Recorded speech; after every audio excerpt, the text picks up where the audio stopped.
محمدا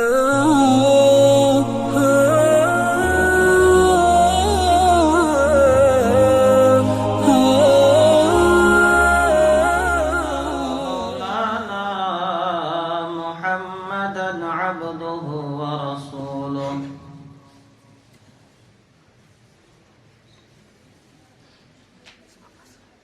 يا رب صل وسلم دائما أبدا على حبيبك خير الخلق كلهم يا رب صل وسلم دائما أبدا على حبيبك خير الخلق كلهم يا رب صل وسلم دائما أبدا على حبيبك خير الخلق كلهم أما بعد قال الله تبارك وتعالى في القرآن المجيد أعوذ بالله من الشيطان الرجيم بسم الله الرحمن الرحيم يا أيها الذين آمنوا عليكم أنفسكم لا يضركم من ضل إذا اهتديتم إلى الله مرجعكم فينبئكم بما كنتم تعملون صدق الله العظيم.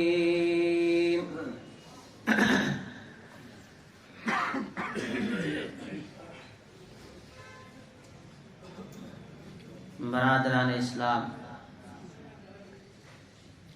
اللہ تبارک و تعالیٰ کا فضل و کرم ہوا،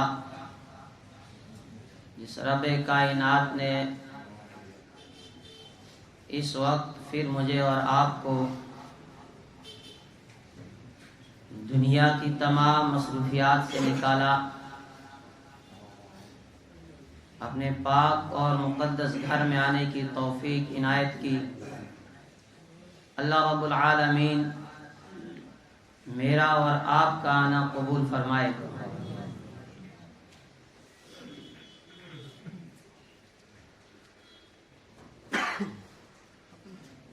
ایمان کی حفاظت کیسے کی جائے، اس عنوان پر آپ گزشتہ کئی ہفتوں سے قرآن پاک اور رحمت دو عالم صلی اللہ علیہ وسلم کی احادیث کی روشنی میں گفتگو سن رہے ہیں۔ گزشتہ جمعہ میں نے کہا تھا، جس طرح ایک غیر ایمان والے کے لیے جس کے پاس ایمان نہیں ہے اس کے لیے ایمان لانا فرض ہوتا ہے، اسی طرح ایک ایمان والے کے لیے ضروری یہ ہے اور فرض ہے اس کے لیے کہ وہ اپنے ایمان کی حفاظت کرے، کہ اگر اللہ نے اسے ایمان کی دولت عطا کی ہے، ایمان کی دولت سے اس کو نوازا ہے، اب اپنے ایمان کو اس نے کیسے بچانا ہے اس کی فکر اس نے کرنی ہے کہ جب میں اس دنیا سے جاؤں ایمان کے ساتھ جاؤں، اپنا ایمان بچا کے جاؤں،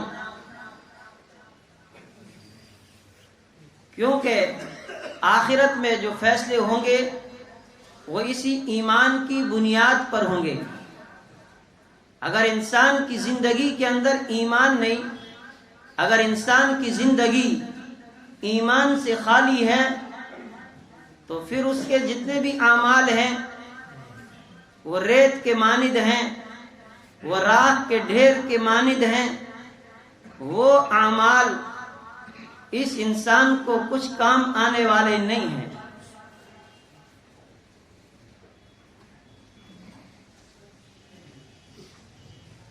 میرے اور آپ کے آقا رحمت دو عالم صلی اللہ علیہ وسلم مکہ المکرمہ میں جس دور میں تشریف لائے، آپ سب حضرات بار بار سیرت کے بیانات سنتے ہیں کہ معاشرہ کتنا بگڑا ہوا تھا. وہ کوئی برائی نہیں تھی جو اس وقت معاشرے کے اندر نہ پائی جاتی ہو، لیکن اس بگڑے ہوئے ماحول میں اور اس بگڑے ہوئے معاشرے کے اندر سب سے پہلے میرے اور آپ کے آقا رحمت دو عالم صلی اللہ علیہ وسلم نے توحید کی صدا بلند کی. پورے مکہ المکرمہ کے اندر ایک زلزلہ آ گیا، ایک ہنگامہ برپا ہو گیا کہ جو ابھی تک بتوں کے پجاری تھے، آج اچانک سے ایک رب العالمین کی وحدانیت کی صدا لگ رہی ہے. اور یہ صدا اہل مکہ کے لیے ایک نامانوس صدا تھی. لیکن حالات کروٹیں لیتے رہے، حالات بدلتے رہے، اور ان حالات میں جہاں ہر طرف ظلم و زیادتی کا اندھیرا چھایا ہوا تھا، جہاں ہر طرف کفر و شرک کا اندھیرا چھایا ہوا تھا، اس ماحول میں چند افراد کھڑے ہو گئے اور انہوں نے اس صدا پر لبیک کہا اور رحمت دو عالم صلی اللہ علیہ وسلم کے ساتھ کھڑے ہو گئے. لیکن اہل مکہ کے نزدیک تو ان کی کوئی حیثیت نہیں، وہ تو گنتی کے چند لوگ اس وقت مانے جاتے تھے جنہوں نے توحید کی صدا کے اوپر لبیک کہا اور رحمت دو عالم صلی اللہ علیہ وسلم کی غلامی میں آئے اور قرآن کو اپنا آئیڈیل اور نمونہ بنایا کہ ہم نے اس قرآن کو سامنے رکھ کے زندگی گزارنی ہے. اب جو اللہ کی وحی آئے گی اسی وحی کے مطابق ہماری زندگی گزرے گی. اور پھر گنتی کے ان چند افراد کے اوپر کتنے مظالم ڈھائے گئے اور کس طرح کی زیادتیاں ان کے اوپر کی گئی، لیکن وہ اپنے موقف سے پھر ہٹے نہیں. جس بات کو انہوں نے مان لیا، اعلان کر لیا کہ ہم اللہ کی وحدانیت کو اب مان چکے ہیں، اب ہم اس سے ہٹ نہیں سکتے ہیں. اب ہمارے جسموں کے ٹکڑے ہو سکتے ہیں، اب ہمارے جسموں کو جلایا جا سکتا ہے، لیکن اب ہم اپنے موقف سے ہٹ نہیں سکتے ہیں. جس نور کی تلاش میں تھے، جس ہدایت کی تلاش میں ہم تھے، وہ ہدایت اب ہمیں مل چکی ہے اور ہم اب اللہ سے یہ عہد کر چکے ہیں کہ ربا اب تیرے در پہ پہنچ چکے ہیں، اب مرتے دم تک ہم اس تیرے در کو چھوڑ نہیں سکتے ہیں. اب یہ سر کسی پتھر کے سامنے جھک نہیں سکتا ہے، اب یہ سر تیرے در کے سوا کسی اور در پہ جا کے جھک نہیں سکتا ہے، اس لیے کہ تیری وحدانیت کا اور تیری جو ہے توحید کا ہم اقرار کر چکے ہیں. لیکن یہ چند لوگ جو کھڑے ہوئے، طوفان آتے گئے، آندھیاں چلتی رہی، لیکن انہیں اپنی جگہ سے وہ آندھیاں، انہیں اپنی جگہ سے وہ طوفان ہلا نہیں سکے. یہ ایک مضبوط چٹان کی طرح ان حالات کا مقابلہ کرنے لگ گئے اور ایک ارادہ کر کے اٹھے کہ اس بگڑے ہوئے ماحول کو اور اس بگڑے ہوئے معاشرے کو ہم تبدیل کر کے رہیں گے. اور یہ گنتی کے چند جوان جو اٹھے، انہوں نے اپنے آپ کو ایسا بنایا، اپنے اخلاق کو ایسا سنوارا، اپنے کردار کو ایسا بنایا کہ صرف اہل مکہ کیا بلکہ مشرق و مغرب تک ان کے چرچے ہونے لگے. شمال و جنوب ہر طرف پورے دنیا کے اندر ان لوگوں کے چرچے ہونے لگے کہ آخر یہ کون سی جماعت ہے، یہ خوبیاں ان کے اندر کہاں سے آ گئی، ان کے اخلاق، ان کا کردار کتنا ہی اچھا ہے. اور لوگوں نے ان کے ان اخلاق کو دیکھا، لوگوں نے ان کے ان کردار کو دیکھا. کیوں؟ ان کی زندگیاں بالکل پاک باز تھی، ان کی زندگیوں کے اندر جھوٹ نہیں، ان کی زندگیوں کے اندر دھوکہ نہیں، ان کی زندگیوں کے اندر فریب نہیں، بلکہ پاکیزہ زندگی لوگوں کو گزار کے دکھائی. جب آئینے کی طرح لوگوں کے سامنے آئے اور لوگ ان کے اخلاق کو دیکھ کر متاثر ہو گئے، اور چار دانگ عالم اسلام کی یہ روشنی اور یہ فضا اور یہ ہوا پھیلتی گئی، اور لوگ جوک در جوک ایمان کے اندر آئے. اور وہ مکہ المکرمہ کا بگڑا ہوا ماحول، وہاں کی وہ ظلم و زیادتی، وہاں کا وہ دھوکہ، وہاں کا وہ فریب، اور پوری دنیا کے اندر جو مکر و فریب، جو ظلم و زیادتی کا بازار گرم تھا، وہ سارا کا سارا ماحول ایک دم بدل گیا. ایک دوسرے کی جان لینے والے ایک دوسرے کے اوپر اب جان قربان کرنے والے بن گئے. تعمیر کے لیے آپ حضرات بڑھ چڑھ کر تعاون کریں. آپ حضرات کے تعاون کی سخت ضرورت ہے. میرے ایمانی بھائیوں،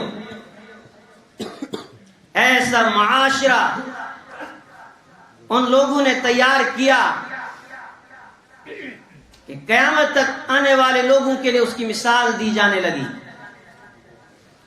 لیکن وقت گزرنے کے ساتھ ساتھ پھر سے وہ بیماریاں وجود میں آنی شروع ہو گئی. جو زمانہ دور نبوت سے دور ہوتا گیا، معاشرے کے اندر پھر تباہی آ گئی اور معاشرہ تباہی کی طرف چلا گیا. اور جس معاشرے میں اور آپ جی رہے ہیں، نبی اکرم صلی اللہ علیہ وسلم جس معاشرے میں آئے تھے اس سے 10 قدم آگے یہ معاشرہ نکل گیا. وہ ساری برائیاں اس وقت اس معاشرے کے اندر پائی جا رہی ہیں. وہ بیماریاں جو ایک قوم کے اندر ہوتی تھی، اس پوری قوم کو اللہ تباہ کر دیتا تھا. آج اگر ہم ان تمام قوموں کی ان بیماریوں کو، ان کے ان جرائم کو اکٹھا کریں گے، جہاں ایک جرم کی وجہ سے پوری قوم کو صفحے ہستی سے مٹا دیا جاتا تھا، وہ سارے کے سارے جرائم آج کے معاشرے کے اندر پائے جا رہے ہیں. نتیجہ ہمارے سامنے ہے. وہ جو چند لوگ کھڑے ہوئے تھے، انہوں نے اپنے معاشرے کو بنایا، اللہ نے عزتوں سے نوازا، اللہ نے کیسر و کسرا کو ان کے قدموں میں لا کے رکھ دیا تھا. آج تو ہم گنتی کے چند نہیں، بلکہ آج تو ایک بڑی تعداد میں توحید کی صدا کو بلند کرنے والے، ایمان کا دعویٰ کرنے والے موجود ہیں، لیکن ہماری حیثیت سیلاب میں بہنے والے کچرے کی طرح ہے. میرے ایمانی بھائیوں، ان حالات میں ایمان کیسے بچایا جائے؟ اللہ کا قرآن ہمیں بار بار متنبہ کر رہا ہے، بار بار ہمیں خطاب کیا جا رہا ہے. یا ایھا الذین آمنوا علیکم انفسکم، او ایمان والو اپنے آپ کی فکر کرو. علیکم انفسکم، اپنے ایمان کے بچانے کی فکر کرو. لا یضرکم من ضل اذا اہتدیتم، تمہیں نقصان نہیں پہنچا سکتا ہو جو گمراہ ہے. اگر تم نے پکا ارادہ کر لیا مان لینے کا، اذا اہتدیتم، جب تم ہدایت پا چکے ہو، جب اللہ کو مان چکے ہو، اگر تم اس کے اوپر قائم رہو گے، جو اللہ نے تمہیں تعلیمات دی، جو تعلیمات تمہیں نبی اکرم صلی اللہ علیہ وسلم نے عطا کی، اگر ان تعلیمات پر تم کھڑے رہو گے، دنیا کی ساری طاقتیں ناکام ہو جائیں گی. لا یضرکم من ضل، فرمایا جو گمراہ ہیں وہ گمراہ تمہارا کچھ بگاڑ نہیں سکتے ہیں. الی اللہ مرجعکم جمیعا، تم سب کو رب العالمین کے پاس جانا ہے. فَيُنَبِّئُكُمْ بِمَا كُنْتُمْ تَعْمَلُونَ. تمہاری زندگی کی کتاب کھلنے والی ہے اور وہ سب کچھ تمہیں بتائے گا جو کچھ تم زندگی میں کر کے آئے ہو. اور گزشتہ جمعہ جو آیت جس پر میں نے اپنے موضوع کو سمیٹا تھا اور اس کی تشریح مکمل نہیں ہوئی تھی، وہاں بھی ایمان والوں کو صدا لگائی گئی، یا ایھا الذین آمنوا من یرتد منکم عن دینہ. اور ایمان والو، تم میں سے جو حالات کے بہاؤ میں آ جائے اور مرتد ہو جائے، دین کے اوپر عمل کرنا چھوڑ دے. اس پر میں نے کہا تھا کہ کچھ تو ہو کہ جو بالکل ہی اپنے دین کو چھوڑ دیں گے، کفر کو اختیار کر لیں گے، اور کچھ وہ ہوں گے جو دینی تعلیمات، قرآن کی تعلیمات کے اوپر عمل کرنا چھوڑ دیں گے.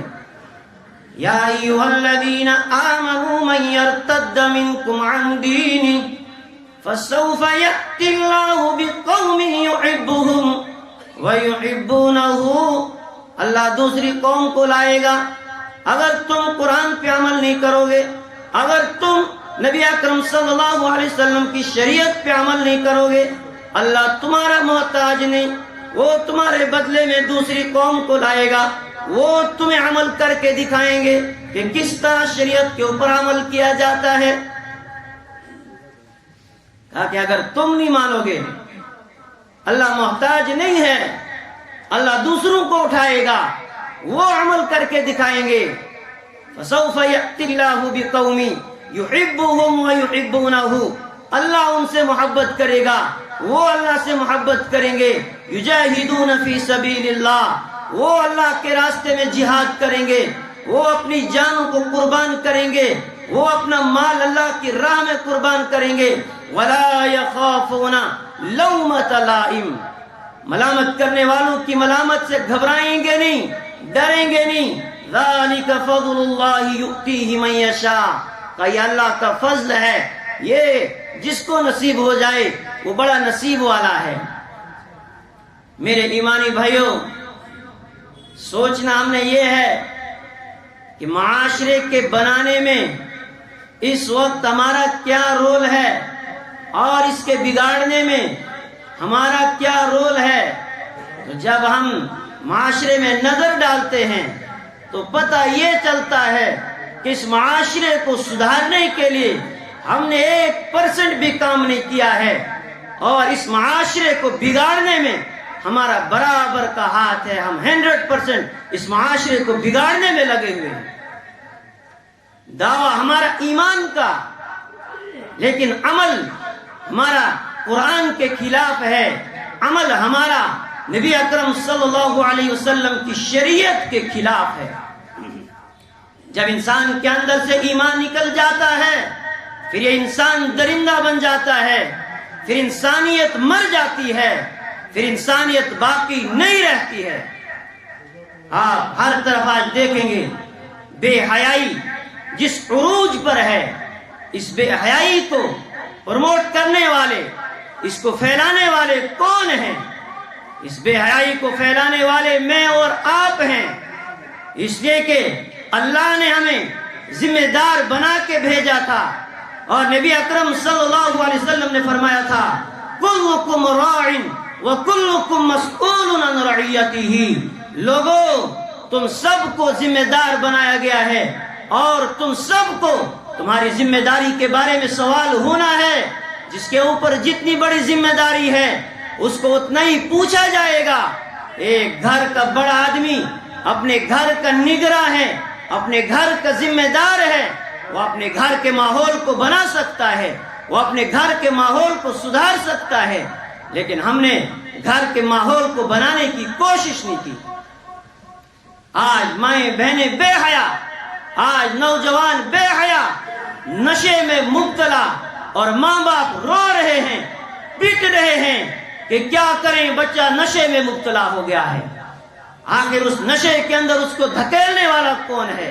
قرآن نے ہمیں حکم کیا تھا یا ایھا الذین آمنوا قوا انفسکم واہلیکم نارا. اور ایمان والوں بچاؤ اپنے آپ کو, اپنی اولاد کو, اپنے اہل عیال کو جہنم کی آگ سے. وقودها الناس والحجارہ, وہ جہنم کی آگ کوئی آسان نہیں بلکہ اس کا ایندھن پتھر اور انسان ہے. حکم یہ آیا تھا کہ لوگوں اپنی بھی فکر کرو, اپنی اولاد کی بھی فکر کرو, انہیں جہنم کی آگ سے بچاؤ. اب ذرا مجھے بتائیں ہم میں سے کون ہے جس نے اس آیت کے اوپر عمل کیا, کہ جس نے اپنے لیے اور اپنی اولاد کے لیے جہنم سے بچنے کا سامان پیدا کیا.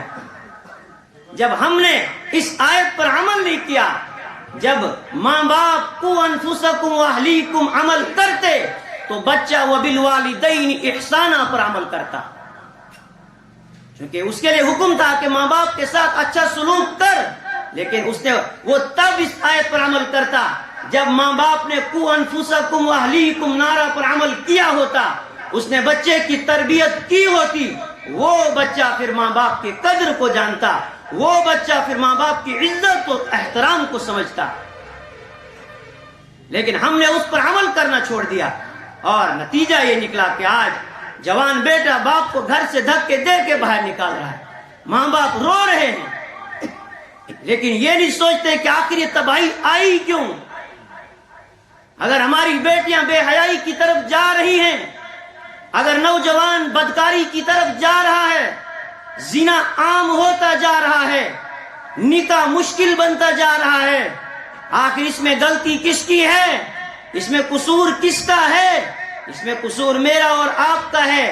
اس میں قصور کلمہ توحید کا اقرار کرنے والے کا ہے اور زبان سے ایمان کا دعویٰ کرنے والے کا ہے. اللہ کے رسول صلی اللہ علیہ وسلم نے یہ کہا تھا کہ جب بچہ جوان ہو جائے اس کے نکاح کا انتظام کرو, اس لیے کہ ہر انسان کے اندر خواہشات ہیں, ہر انسان کے اندر جذبات ہیں.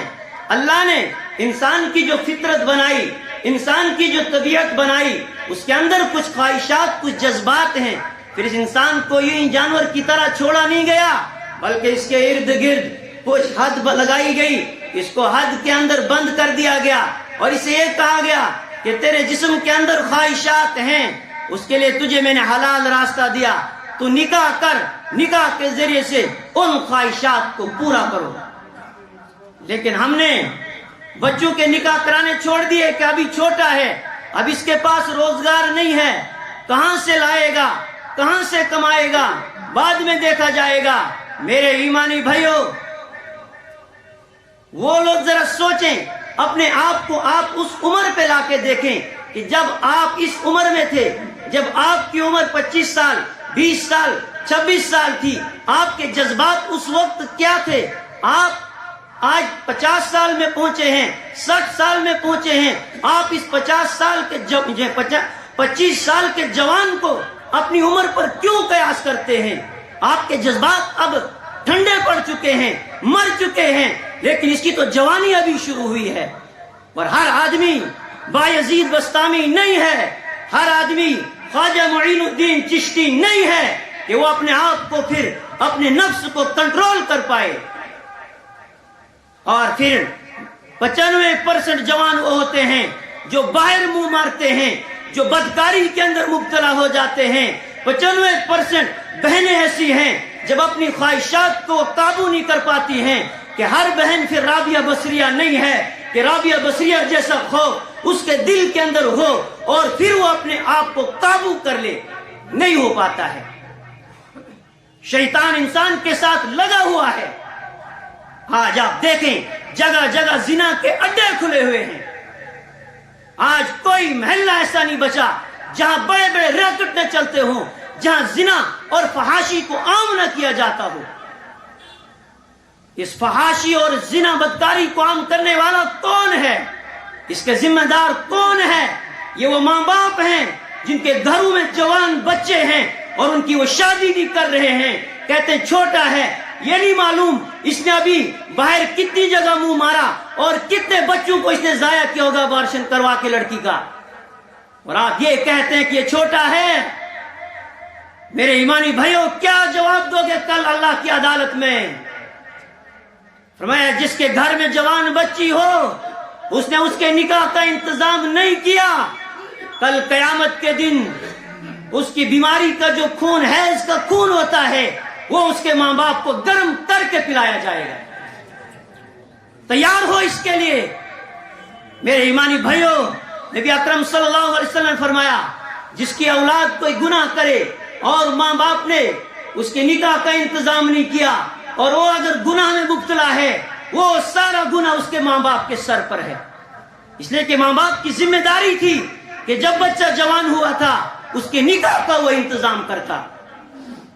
گزشتہ جمعہ کی بات ہے، بٹھنڈی میں صفا ویلی، جہاں لوگ کہتے ہیں کہ بڑے لوگ کہتے ہیں، بڑے لوگ رہتے ہیں، وہاں اکثر وہ جو عیاش ہیں جن کے پاس حرام کا پیسہ، وہاں ایک معصوم بچے کو، نوزائیدہ بچے کو فلیٹ سے نیچے پھینکا ہوا تھا۔ یہ گزشتہ جمعہ کی بات ہے، 3:30 بجے ہمیں کال آئی کہ ایک معصوم بچہ نیچے پڑا ہوا ہے۔ لڑکا تھا، وہ بچہ آیا کہاں سے؟ وہ تو وہی جو اسی زنا کے نتیجے میں پیدا ہوا ہے، وہ اسی عیاشی اور بدکاری کے نتیجے میں پیدا ہوا تھا۔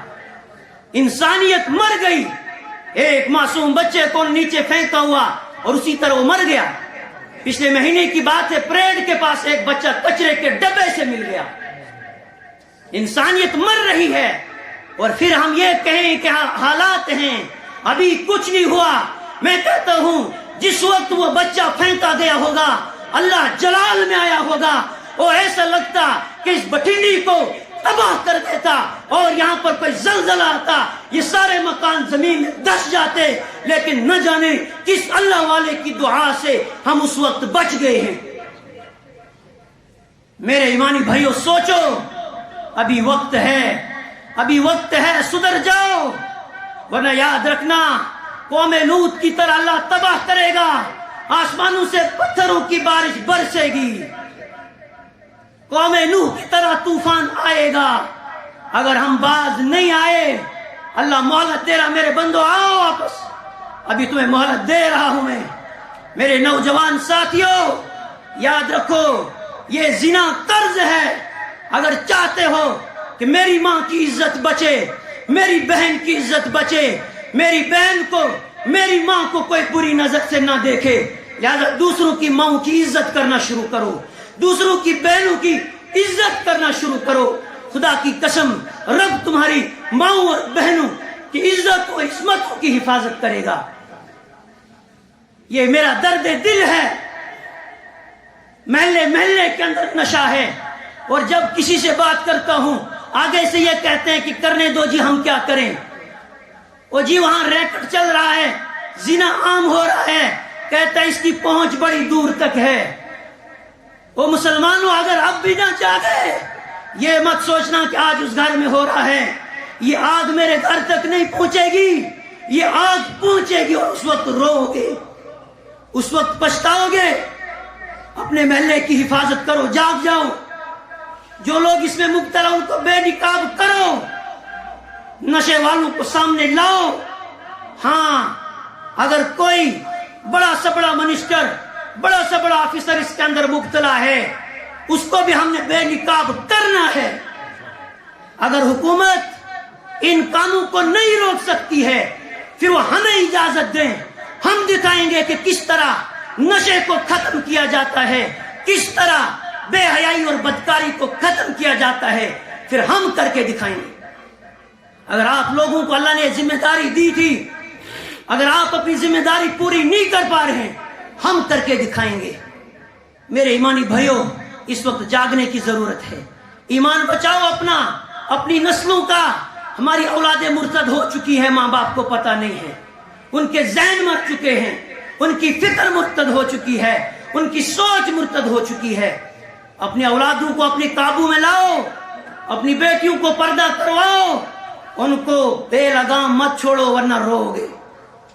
میرے ایمانی بھائیوں، میں آپ سے معذرت چاہتا ہوں، میری باتیں بڑی تلخ ہیں، لیکن رب سے ایک ہی دعا کرتا ہوں کہ میرے ربا، جب تک اس زبان کے اندر بولنے کی قوت ہے، یہ حق بولتی رہے۔ جب یہ زبان حق بولنا چھوڑ دے، ربا مجھ سے اسی دن اس زبان سے قوت گویائی کو تو چھین لینا، موت و حیات کا مالک میرا اللہ ہے، مجھے ڈر کسی کا نہیں، ڈرتا صرف ایک رب سے ہوں۔ جس جمعہ کو بھی اس ممبر پر آتا ہوں یہ سمجھ کے آتا ہوں کہ شاید میرا آخری جمعہ ہوگا، اس لیے میں یہ درد دل لے کے آپ کے پاس آیا ہوں، اور آج پھر سے اس مسجد کے در و دیوار کو اور جہاں تک یہ میری آواز جا رہی ہے ان تمام چیزوں کو، اس ممبر کو گواہ بنا کے چھوڑ کے جا رہا ہوں۔ رب العالمین کی عدالت میں یہ در و دیوار گواہی دیں گے، ربا تیرے ایک بندے نے صدا لگائی تھی، اس نے آواز بلند کی تھی، اس کو جتنا اس کے بس میں تھا اس نے اپنا حق